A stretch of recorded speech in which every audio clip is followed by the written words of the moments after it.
আসসালামু আলাইকুম। কেমন আছেন সবাই? আজকে আপনাদের সামনে কিভাবে নিউজিল্যান্ড নিজে নিজে আবেদন করবেন এই বিষয়গুলো তুলে ধরবো। পুরো ভিডিও জুড়ে আজকে একটু স্কিপ করবেন না, কথাগুলো মনোযোগ দিয়ে শুনবেন। তাহলে নিজে নিজেই আপনার নিউজিল্যান্ডে আবেদন দিতে পারবেন এবং নিউজিল্যান্ডের জন্য নিজের কাজের ভিসার জন্য, ওয়ার্ক ভিসার জন্য নিজে নিজে আবেদন দিয়ে আপনি ই ভিসার মাধ্যমে নিউজিল্যান্ড যেতে পারবেন।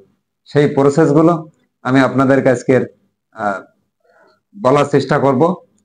আপনারা নিজেরা কিভাবে নিজেদের পাসপোর্ট দিয়ে নিজেদের ওয়ার্ক ভিসার জন্য আবেদন দেবেন, এই বিষয়গুলো বিস্তারিত সব আলোচনা আমার এই ভিডিওর ভিতরে থাকবে।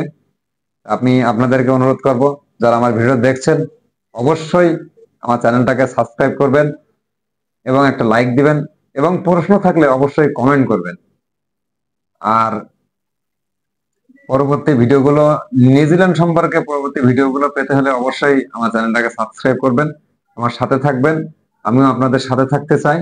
নিউজিল্যান্ডে আপনি কোনো মাধ্যম ছাড়া, কোনো এজেন্সি ছাড়া, কোনো নিজের নিউজিল্যান্ডে যদি নিজের কেউ না থাকে, তাও কিন্তু আপনি বাংলাদেশে বসে আপনার ঘরে বসে আপনার মোবাইল দিয়ে বা আপনার ডেস্কটপ বা ল্যাপটপ বা কম্পিউটার যাই থাকুক না কেন, তাই দিয়ে কিন্তু আপনি নিউজিল্যান্ডের ওয়েবসাইটে গিয়ে, নিউজিল্যান্ডের জব সাইট ওয়েবসাইট আছে, সার্চ দেবেন, গুগলে সার্চ দেবেন নিউজিল্যান্ড জব সাইট।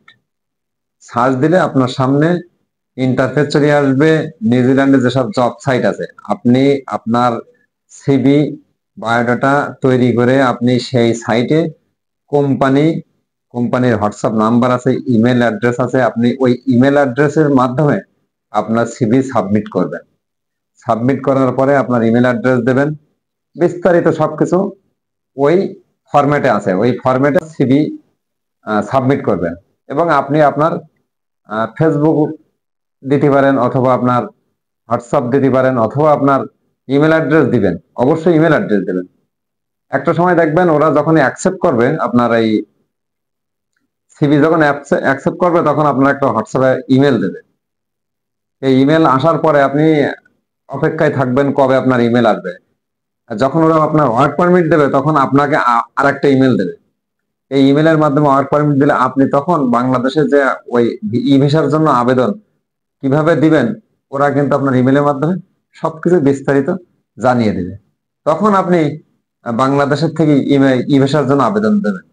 দেওয়ার পরে সমস্ত প্রসেস কমপ্লিট করে যদি আপনার ই ভিসা দেওয়া প্রয়োজন মনে করে নিউজিল্যান্ড এম্বাসি, তাহলে কিন্তু আপনার ই ভিসা দিয়ে দেবে। এই ই ভিসাটা কিন্তু আপনার ইমেলের মাধ্যমে আসবে। আর যখন ইমেলের মাধ্যমে আপনি ই ভিসা পেয়ে যাবেন, তখন বাংলাদেশের রুলস অনুযায়ী আপনি বিএমইটি করবেন, ম্যান পাওয়ার করবেন, ম্যান পাওয়ার কার্ড পাবেন ওই ই ভিসার কপির মাধ্যম দিয়ে। আর ম্যান পাওয়ার করার পরে কিন্তু আপনি বিমান টিকিট করে নিউজিল্যান্ড যেতে পারবেন। সোজা প্রসেস। আর এই প্রসেসগুলো যদি আপনি নিজে না পারেন, তাহলে আমাদের শরণাপন্ন হতে পারেন। আমাদের ভিসা এক্সপার্ট দিয়ে আমরা বিভিন্ন দেশে টুরিস্ট ভিসার জন্য আবেদন করি, ঠিক আমরা নিউজিল্যান্ডের জন্য আপনাদের ফাইলও আমরা জব সাইটে আমরা আবেদন করে দিতে পারবো, সমস্যা না। আমাদের ভিসা এক্সপার্ট আছে। আপনারা যদি না বোঝেন, না পারেন, নিজেরাই নিজেদের চেষ্টা করতে পারেন। না পারলে আমাদের কাছে যদি সহযোগিতা চান, যদি আমাদের মাধ্যমে ফাইলটা সাবমিট করতে চান জব সাইটে, আমরা আপনাদের হেল্প করব। এর জন্য আমাদের অফিসের একটা সামান্য একটা ফি আছে, আপনারা একটা সামান্য ফি দিয়ে আমাদের কাছ থেকে আপনারা ফাইলটা সাবমিট করে নিতে পারেন। আর বিশেষ করে যারা স্কিল ওয়ার্কার আছেন, আমার মনে হয় এদের আর মিস হবে না। কারণ নিউজিল্যান্ডে স্কিল ওয়ার্কারের অনেক চাহিদা স্কিল ওয়ার্কারের। ঠিক আছে, শিক্ষিত। এবং আমি আমার যে ভাইটা পাঠাচ্ছি নিউজিল্যান্ডে, আরিজুল, ওর কিন্তু এসএসসি পাস না, সে কিন্তু এসএসসি পাসও না।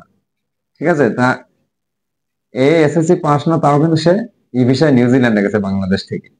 ঠিক আছে, এখন সে একবার কিন্তু মালয়েশিয়া থেকে ব্যাক করেছে। সে মালয়েশিয়া যখন মালয়েশিয়া ট্রানজিট ছিল, মালয়েশিয়া গল্পটা করি, মালয়েশিয়া ট্রানজিট ছিল, মালয়েশিয়া কিন্তু সে ওই যে পুলিশ মালয়েশিয়া পুলিশ যে প্রশ্নগুলো করেছে ওরা বিমানবন্দরে, কিন্তু ও উত্তর দিতে পারে না, পারে ও ব্যাক করাই দিয়েছে। পরবর্তীতে কিন্তু আবার তাকে ফেলাই দেওয়া হয়েছে। আলহামদুলিল্লাহ, নিউজিল্যান্ডের বেতন ভালো। আপনারা ইচ্ছা করলে, অবশ্যই চেষ্টা করলে এই বিষয়ে আপনারা নিউজিল্যান্ড যেতে পারবেন। আর যদি কোনো এম্বাসি বা কোনো এজেন্সির মাধ্যমে যদি আপনারা যেতে চান, কিন্তু সেখানে 14, 15, 16 লক্ষ টাকা খরচ। আসলে তাদের কাজ কি, তারা একটা কোম্পানির সাথে এগ্রিমেন্ট করবে, ওই সাইডে নিউজিল্যান্ডের জন্য মানে আপনার জন্য একটা লোক ধরবে, কোম্পানি ধরবে, টোটাল প্রসেস করবে, সব জায়গায় কস্ট খরচ। বিদেশ হলো ভাগ্যের ভাই, এই কপাল যদি থাকে আপনি বিদেশ যেতে পারবেন। আপনি চেষ্টা করতে পারেন, নিজে নিজে চেষ্টা করতে পারেন, সামান্য নিজে খরচ করে নিজে নিজে আগে চেষ্টা করতে পারেন। যেহেতু নিউজিল্যান্ড ই ভিসা দিচ্ছে, আর ই ভিসা দিলে নিজে নিজে আবেদন করা বা নিজেরা চেষ্টা করা, আমার মনে হয় সেটা অনেক ভালো হবে। কারণ সেই ভিসা যদি দেয় ই ভিসা, তাহলে আর স্টিকার ভিসা না, এখানে এম্বাসি ফেস করা লাগতেছে না। ওরা পারমিট যদি দেয়, ভিসাও ইনশাল্লাহ দেবে, তাদের লোকের দরকার। আপনারা ট্রাই করতে পারেন, দেখেন যদি লাইগা যায়। ঠিক আছে, তো আমার মনে হয় আপনারা যদি সঠিকভাবে ফাইলগুলো প্রসেস করি, জব সাইটে যদি আপনারা আপনাদের সিভি সাবমিট করতে পারেন, তাহলে ইনশাল্লাহ ভিসা পাবেন। সীমিত খরচে মাত্র 4 থেকে 5 লাখ টাকার ভিতরে আপনি নিউজিল্যান্ড যেতে পারবেন, নিজের চেষ্টায়।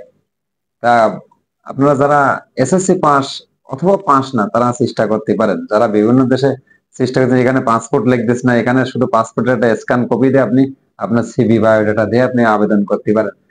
যদি আপনার ভিসা হয়ে যায়, তাহলে নিউজিল্যান্ড সেই ভাগ্যের দেশ। 1 মাসের ইনকাম 3 থেকে 3.5 4 লাখ টাকা পার মান্থ বেতন, কিন্তু পৃথিবীর সবচেয়ে বেশি শ্রম বাজারের মানে শ্রমিকদের মূল্য বেতন কিন্তু নিউজিল্যান্ডে।